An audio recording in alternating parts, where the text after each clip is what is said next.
Hello folks, this is a video that will show you how to navigate through Teams once you have opened it or downloaded it. So let me go to my Teams. I'm going to close my Teams and I'm going to reopen it for you. So let me show you how to reopen your Teams. So I go over here to Microsoft Teams, double click it, and now I'm in my Teams. So there are various features here. There's activity, there's chat, there's Teams, calendar, calls, apps, and help. So if I click on activity, you'll see the little one there. That means something happened recently somewhere within this program. So I click on activity, and I see that one of my teachers has replied to me. And so I click on that, and here's the stream. So this is the texting stream that we had. This is the composition area. So pretend this is your class. This could be your Reading 4 class, for example. And then you see the most recent thing posted in Reading 4, and you can go through and see all the older stuff from that class. If you click on chat over here, you'll notice there's a chat thing with two recent things on there. So I've got here a chat from Princess Solomon. I've got here a chat from one of my teachers, so I can read those chats. Chat is different from class. Chat is person to person. Microsoft Team is a whole class, basically. So let me show you how that looks. You go over here to Teams, click on Teams, and then click on it again, and now you can see all the teams you're in. I'm in these teams. English as a Foreign Language is one of my teams. Spark is a team. Faculty Rank Committee is a team I'm on. And ASTR Admin is a team. You're going to see different teams. You're going to see maybe EFL 095, EFL 084, EFL 073, something like that. When you click on your team, now you go to the chat stream for the whole team. So if you go up, you can see all the old messages. Go down, you can see all the newer messages. You can click on some of the links people share. It's kind of like Facebook for that. You can attach a document. You could make an emoji. You could do a GIF. There's all kinds of stuff you can do. You can even meet now, possibly.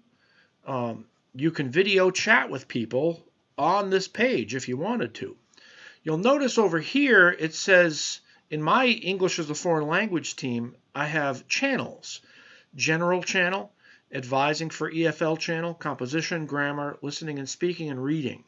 So I've created these channels inside my team. So they're kind of like a sub-team. And you'll notice that this is bold. The grammar is bold in the sub-team that I created. And so there we go.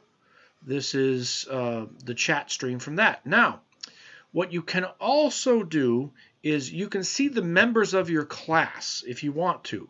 So let's say, for example, I'm in a class and I want to chat with one of my teammates or classmates in the class. So let's say I'm in a class with Daniel Roberts.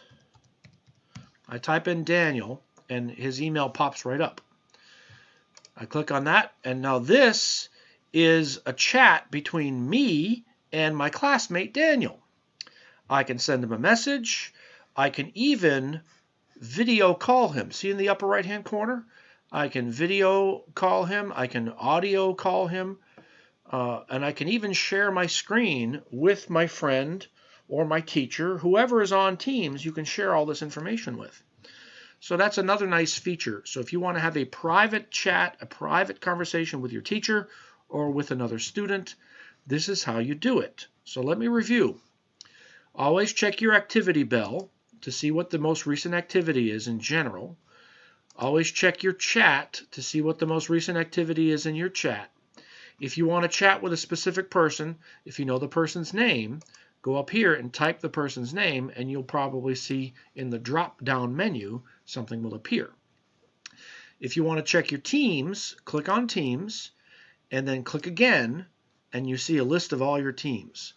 click on the team that you want to go into. For example, if I wanted to be in the Spark Leadership Team, let's pretend that this is Composition 5. I click on it, and now this is all the messages from stuff that I've maybe missed or I've already read. And maybe somebody uploaded a file for me. The teacher says, hey, I uploaded a file for you to read. Go up here, click Files, and then you can see all the different files that the teacher loaded up or other students loaded up. Meeting notes. Teachers can also make meeting notes, and they'll put them here. So keep checking these different areas, and don't be afraid to click on something. As you go back over here, you can go down to Calendar, and you'll notice there's your calendar. You can schedule meetings, you can check on meetings, that kind of thing. Calls, you can call somebody directly. This is another way to chat with somebody, so you can click the call feature and you can call someone. So these are all different options that you can use when you're in Microsoft Teams. Isn't that cool? Explore this stuff. Have fun with it. It's a learning experience. Be patient. I know that this is crazy, but we will get through it. Just take your time, and you can do this. I promise you.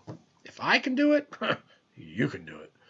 All right, this is Mike. If you need to reach me, I'm at mtjones, Jones, at waketech.edu. As a matter of fact, let me see if I can type that in somewhere for you. Hang on, I'm going to open up my chat box, and I'm going to type in my stuff here so you can see it. mtjones at waketech.edu. There you go. So now you can send me an email if you have other questions, or you can probably find me on Teams. Good luck. Talk to you later.